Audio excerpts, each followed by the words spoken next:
യേശു ക്രിസ്തുവിന്റെ മുന്നോടിയായി വന്ന് കർത്താവിന്റെ വഴികൾ നേരെയാക്കുവിൻ എന്ന് മരുഭൂമിയിൽ വിളിച്ചു പറഞ്ഞ സത്യത്തിന്റെ ശബ്ദമായിരുന്നു വിശുദ്ധ യോഹന്നാൻ സ്നാപകന്റേത്.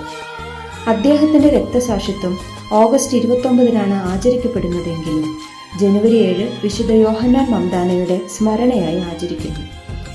ഗലീലിയയിലെ ഭരണാധികാരിയായിരുന്ന ഹെറോദോസ് അന്തിപ്പാസ് തന്റെ സഹോദരനായ ഫിലിപ്പോസിന്റെ ഭാര്യ ഹെരോദിയയെ സ്വന്തമാക്കിയത് നിയമവിരുദ്ധമാണെന്ന് യോഹന്നാൻ വിളിച്ചു പറഞ്ഞു.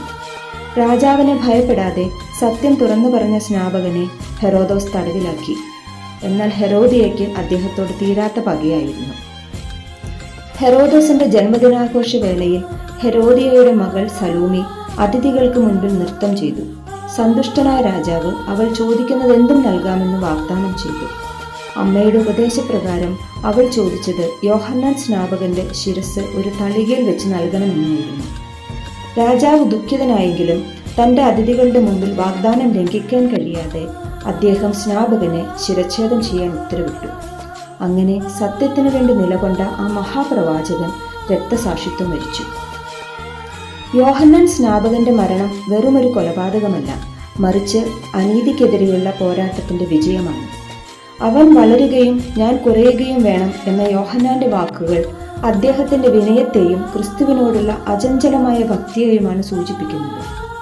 അധികാരത്തിന് മുൻപിൽ മുട്ടുമടക്കാതെ സത്യം പറയാൻ യോഹന്നാൻ കാണിച്ച ധൈര്യം വിശ്വാസികൾക്ക് എന്നും പ്രചോദനമാണ്.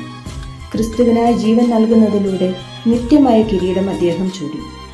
ലോകത്തിന്റെ പാപങ്ങൾ നീക്കുന്ന ദൈവ കുഞ്ഞാടിനെ വിരൽ ചൂണ്ടി കാണിച്ചു കൊടുത്ത യോഹന്നാൻ സ്നാപകൻ തന്റെ മരണത്തിലൂടെയും ലോകത്തിന് വലിയൊരു സന്ദേശമാണ് നൽകുന്നത്. സത്യം നിങ്ങളെ സ്വതന്ത്രരാക്കും. ലോകത്തിൻ പാപം പേറും ദൈവത്തിൻ കുഞ്ഞാടന്നേവം മിശിഹായെ സാക്ഷിച്ചവനെ സ്ത്രീ സംജാതരിലഗ്രിമരെ